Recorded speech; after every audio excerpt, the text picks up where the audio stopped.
You are from Telugu speaking people, state. You are proud Andhra Pradesh. Of course, I'll accept it. It is an Indian language. We are all proud of all the Indian languages that are there. And நீ கேட்ட ஒவ்வொரு கேள்வி என்ன செருப்பால அடிச்ச மாதிரி இருக்குடா. மாதிரி இல்ல, உண்மையிலே செருப்பால தான் அடிச்சது.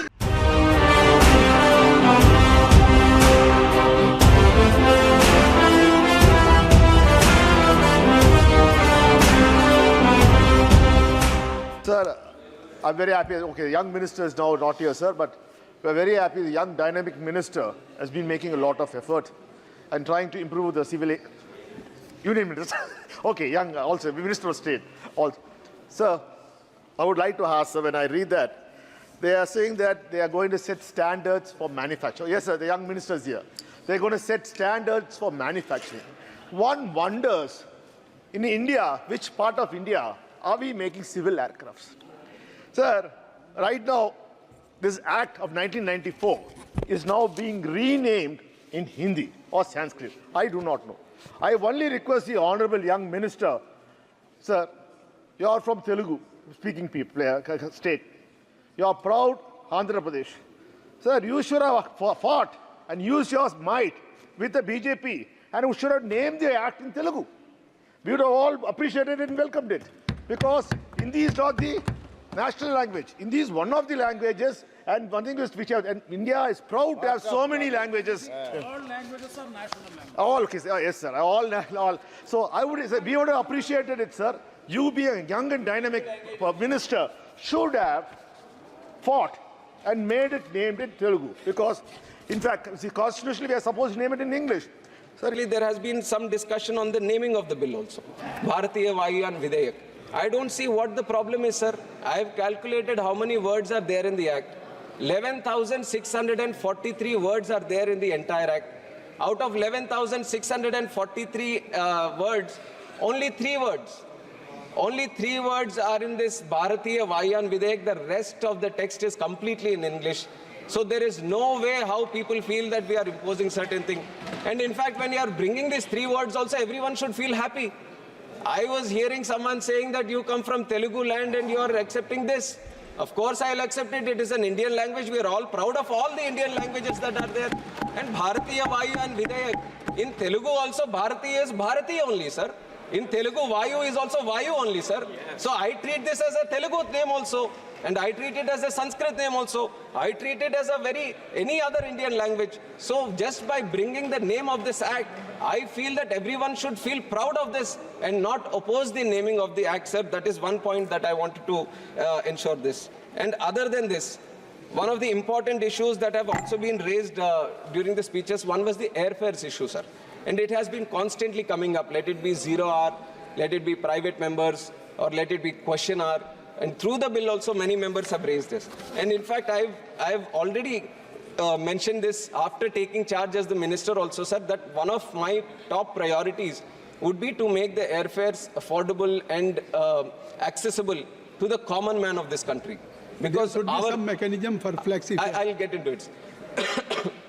Because our whole intention, our intention of the NDA government is that till now, till 2014, sir, this civil aviation was always like it was for certain sections of this civilized society. It was like civilized aviation.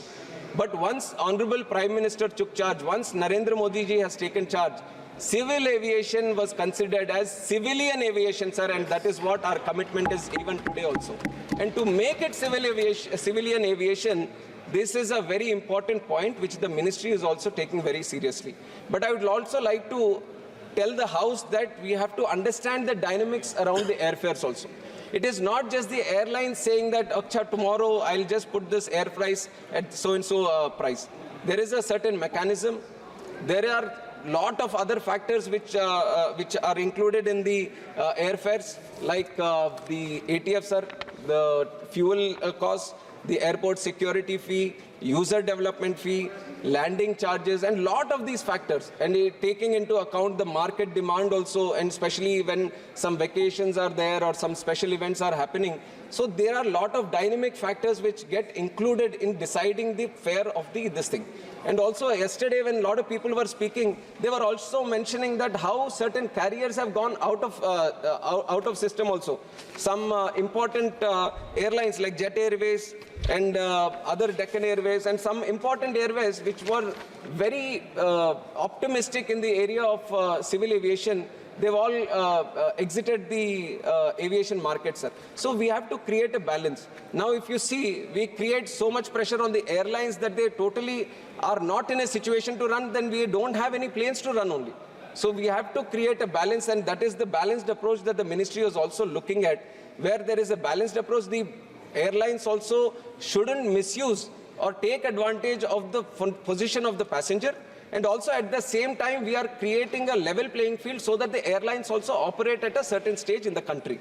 But on the directions of Speaker Sir also, last time when there was a discussion on this, he said, why don't you meet the airlines? And we are doing it from the ministry, sir. We are having meetings with the airlines industry, and we are trying to ensure that there is no misuse or there is no disadvantage for the passenger here. And especially I would like to mention in the House also, because a lot of people have raised this issue across the benches, sir, and even Speaker Sir has also taken cognizance of this. So we are thinking, sir, of setting up an online mechanism to take in grievances from not just the MPs, from also the public. And we'll put up a team in the ministry which is going to specifically look about these issues where they feel undue advantage has been taken or unnecessarily some unreasonable hike has happened in airfares. Whenever there is an issue like this, we're going to create an online system which will take care of the grievances. You can put in your grievances, and with timely response, we are going to address this one, and we are going to make sure that there is no undue advantage that has been taken by the passenger. And this much I want to tell the honorable members of this House, sir. And other than this, one important scheme that has been brought in by Honorable Prime Minister, I would like to mention it to the House again, sir, which is the RCS scheme. RCS-Udan scheme was a total game changer for the civil aviation market in the country. And we should all be proud by the great vision Honorable Prime Minister Narendra Modi ji had to create this scheme back in 2016 itself, sir. And I take great pride in talking about this RCS-Udan scheme, which is Regional Connectivity Scheme, Ude Desh Ka Aam Nagrik. And some of the success stories this has created. Now, I could see the positivity of most of the people, members who have spoken yesterday also. They have been proudly talking about the airports in their districts, airports in their constituency, how they have increased, how they want more connectivity happening, how they want the terminal capacity to increase. And I would like to take certain examples. One example is Darbhanga Airport, sir. Darbhanga city is a very historical city. When this was from the Maithili time, it was a very historic and important city. And it had one airstrip there, sir, which was running during 1950 and 1962. After 1962, there was no plane there. It was totally taken away from the civil aviation map of this country. And when RCS came into play, when Udan came into play, this was in 2020, after the airport was upgraded with spending 120 crores to the Udan scheme, the first flight from Darbhanga took off on 9th November 2020. And since then, sir, this was in 2020, the first flight took off. And in the year 2022-23, this was after the COVID also, the airport handled 6 lakh passengers in the whole year, sir. And that was the kind of change the RCS has brought in for this Darbhanga. And Jharsuguda Airport, there was no airport in Western Odisha. And there was a huge interest for all the people from Western Odisha that we should have an airport. Before 2014, before this RCS scheme, there was nothing which was addressing this issue. But once RCS was brought into place, even this Jharsuguda airport, we have spent up to 202 crores, where we have created a new airport. And once that airport was brought in, 2019 first flight took off, and now that terminal is handling 2 lakh passengers per year, sir, which is a great achievement for Jharsuguda airport. Then we have Pithodgarh airport, Kalburgi airport, Kishangarh airport. Examples are numerous, sir, and these come from all the cities, all the states, all the union territories of this country.